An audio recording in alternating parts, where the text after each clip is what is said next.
ঘরে যদি সুজি থাকে তাহলে মাত্র 10 মিনিটেই এই মুখরোচক স্ন্যাক্স রেসিপিটি একবার বানিয়ে দেখুন। অসাধারণ স্বাদ। বিকেলে চায়ের সঙ্গে কিংবা সকালবেলা চা কিংবা কফির সঙ্গে দারুণ লাগবে। আমি গমের আটা নিয়েছি, এই বাটিটা 1 কাপ মাপের। এই 1 কাপ গমের আটা আর নিয়েছি কয়েক চামচ সুজি। এই সুজি আর আটা নুন দিয়ে ভালো করে আমি মেখে নেব।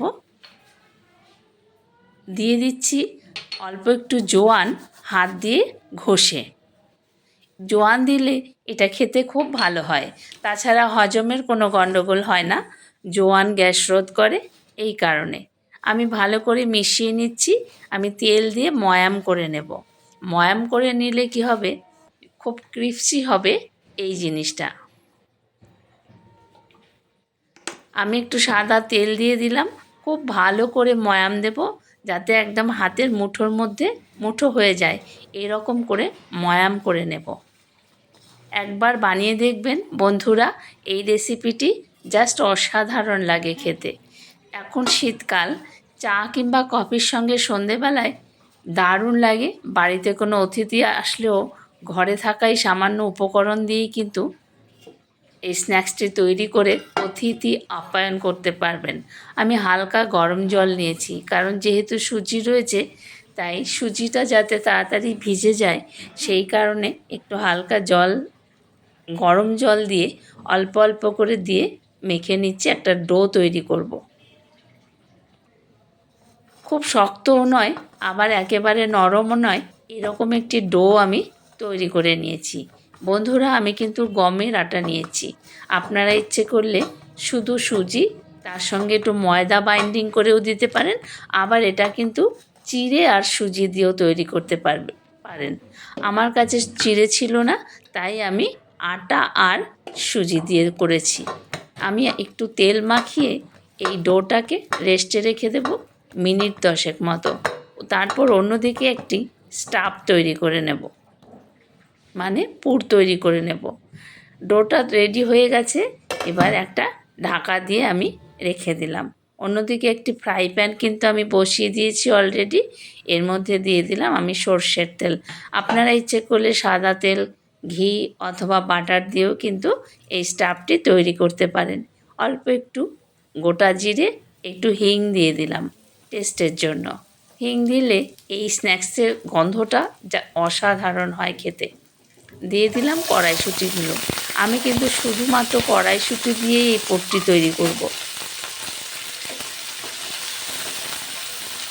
ভালো করে নেড়ে চেড়ে নিচ্ছি। এই কড়াইশুঁটি মধ্যে কিন্তু আমি আলু বা অন্য কিচ্ছু দেব না, শুধুমাত্র কড়াইশুঁটি। একটুখানি হলুদ গুঁড়ো এর মধ্যে অ্যাড করে দিলাম। এত সহজ এবং খুব কম সময়ে লাল লঙ্কার গুঁড়ো দিলাম খানিকটা ঝালের জন্য। আপনারা ইচ্ছে করলে কাঁচা লঙ্কা বাটা কিংবা গোলমরিচের গুঁড়োও দিতে পারেন। ঝাল কিন্তু যে যেমন খাবেন সেরকম দেবেন। সামান্য একটু নুনও দিয়ে দিলাম। আমি কিন্তু আটা মাখার সময়ও নুন দিয়েছি, সেটা ভেবেই কিন্তু ব্যালেন্স ঠিক রাখবেন। নাড়াচাড়া করে নিচ্ছি ভালো করে। কড়াইশুঁটি সেদ্ধ হয়ে গেলে আমি একটু স্ম্যাশ করে নেব।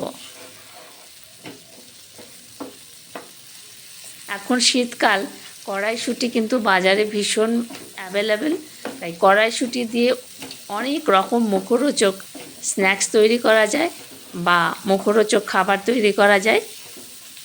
এখন সেই জন্যই কড়াইশুঁটির এই রেসিপিটি আপনাদের কাছে নিয়েছি। আমি একটি শিল নিয়েছি, শিল দিয়ে কিন্তু একটু স্ম্যাশ করে নিচ্ছি কড়াইশুঁটিগুলো, যাতে পুর দিলে পরে বেরিয়ে না আসে। খুব একটা একেবারে মিহি স্ম্যাশ করব না, পেস্ট করে নেব না, জাস্ট হালকা একটু ক্র্যাশ করে নিচ্ছি। হয়ে গেল ক্র্যাশ করে নেওয়া। দেখুন রেডি হয়ে গেল স্টাফ। এর মধ্যে আমি এবার দেব ভাজা মশলার গুঁড়ো, 1/2 টিস্পুন দিয়ে দিলাম। আর দেব একটু আমচুর পাউডার।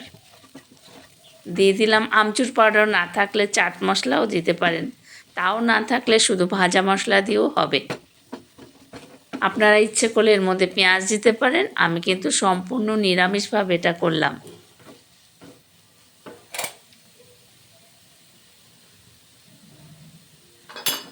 দিয়ে দিলাম একটুখানি চাট মশলা, আমি আমচুর পাউডারও দিয়েছি, একটু চাট মশলাও দিলাম। পুরটি কিন্তু অলরেডি রেডি হয়ে গেছে।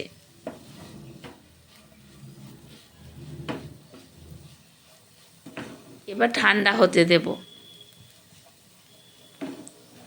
এবার ঠান্ডা হতে দিয়ে অন্যদিকে দেখুন ডোটা কিন্তু রেডি হয়ে গেছে। দেখুন গন্ধ কিন্তু দারুণ বেরিয়েছে এই পুরের থেকে। ডো কিন্তু অন্যদিকে দেখুন ঢাকা সরিয়ে ডোটা অলরেডি রেডি হয়ে গেছে, অনেকটাই সফট হয়ে গেছে, সুজিগুলো একেবারে নরম। এইবারে হাত দিয়ে আরেকটু মথে নিয়ে আমি কিন্তু বড় বড় লেচি কেটে নেব। রুটির মতন 3টে লেচি হয়েছে আমার। এরকম করে নিয়ে আমি কিন্তু বড় করে রুটি তৈরি করে নেব আটা দিয়ে বেলে। সিম্পল গমের আটা দিয়েই কিন্তু আমি এই 3টে বেলবো। আপনারা ইচ্ছে করলে সাথে কর্নফ্লাওয়ার মাখিয়ে নিতে পারেন, কোনো অসুবিধা নেই, তাতে বরং আরও ক্রিপসি হবে। আমি একটু কাপড় দিয়ে নিয়েছি যাতে চাকতিটা না ঘুরে যায়।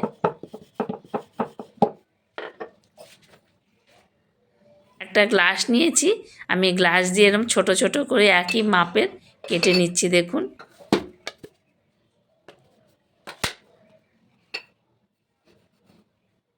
তাহলে কি সুবিধা হয়।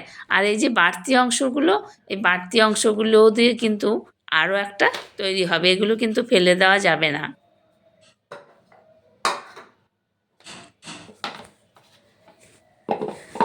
এবারে বেলা হয়ে গেছে, এবারে পুরগুলো তৈরি করে নিচ্ছি। ভেতরে পুর ভরে হাতের সাহায্যে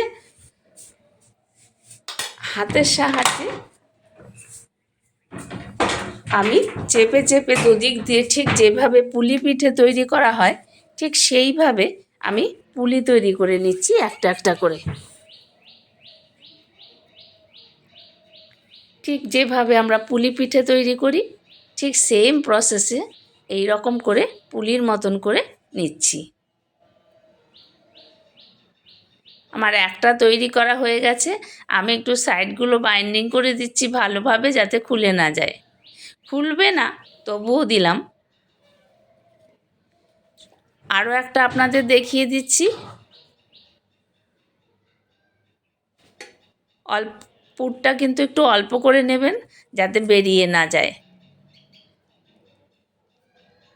দেখুন একদম পুলি পিঠের মতন করে কিন্তু হাত দিয়ে চেপে চেপে আমি একদম মুখগুলো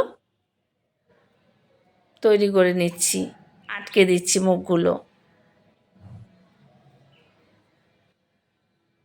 মুখটা আটকে দিলাম, একদম মনে হচ্ছে না পুলি। সবগুলো আপনাদের তৈরি করে আবার ফিরে আসছি। সবগুলো তৈরি করে ফিরে আসবো। আরও একটা দেখুন এরম বেলে নিয়েছি, একই রকমভাবে বেলে নিয়ে ছোট ছোট তৈরি করে পুলি তৈরি করে নিচ্ছি। এই বাড়তি অংশগুলো দিয়ে আমি আবারও তৈরি করে নেব লেচি করে।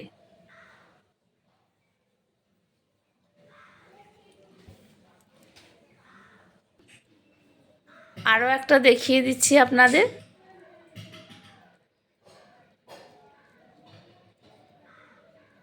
একই রকমভাবে সবগুলো পুলি আমি তৈরি করে নেব, মানে স্ন্যাক্সগুলো। আঙ্গুল দিয়ে চেপে চেপে মুখটা বন্ধ করে দেবেন, ঠিক যেমনভাবে পুলি কিংবা আমরা মোমো তৈরি করি ঠিক সেভাবে। এই রেসিপিটা খেতে কিন্তু দারুণ। বাড়িতে কোনো হঠাৎ করে অতিথি আসলে ঘরে থাকা উপকরণ দিয়েই কিন্তু এই রকম সুন্দর স্ন্যাক্স তৈরি করে আপনারা চা কিংবা কফির সঙ্গে দিতে পারবেন। সবগুলোই আমার রেডি হয়ে গেছে।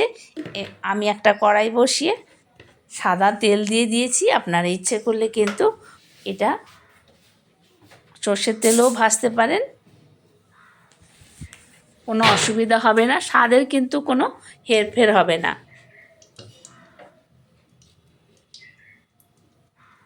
তেল গরম হয়ে গেছে, একটা একটা করে কিন্তু আমি তেলের মধ্যে দিয়ে দিচ্ছি।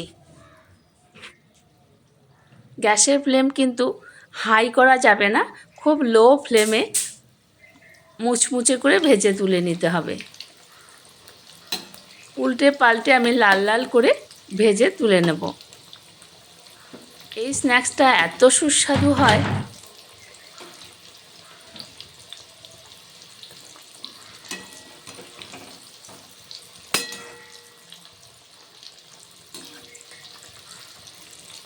লাল লাল করে উল্টে পাল্টে ভেজে তুলে নেব।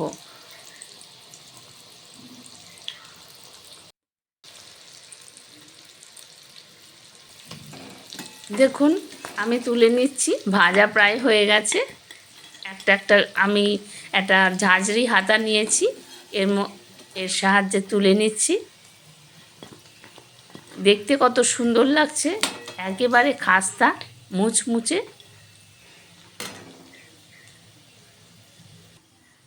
বাকি যে কটা ছিল সে কটাও আমি আবার একই রকমভাবে ভেজে নেব।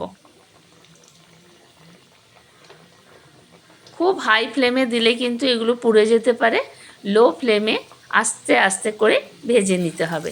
সবগুলোই আমার ভাজা হয়ে গেছে, দেখুন আপনাদের দেখাচ্ছি তুলে নিয়ে সবগুলো। দেখুন কত সুন্দর হয়েছে। রেসিপিটি কেমন লাগলো কমেন্ট করে অবশ্যই জানাবেন। আর ভিডিওটি ভালো লাগলে একটি লাইক, শেয়ার ও একটি সাবস্ক্রাইব করে চ্যানেলটির পাশে থাকবেন, যাতে নিত্য নতুন রেসিপি আপনারা পেতে পারেন।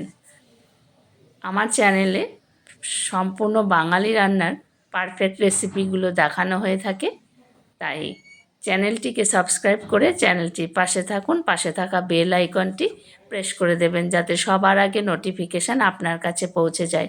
আপনারাও বাড়িতে এইভাবে সুন্দর সুন্দর স্ন্যাক্স তৈরি করে খান, বাড়ির সকলকে খাওয়ান। নমস্কার, আপনারা এতক্ষণ দেখছিলেন শম্পার রান্নাঘর। ধন্যবাদ সবাইকে সম্পূর্ণ ভিডিওটির সাথে থাকার জন্য।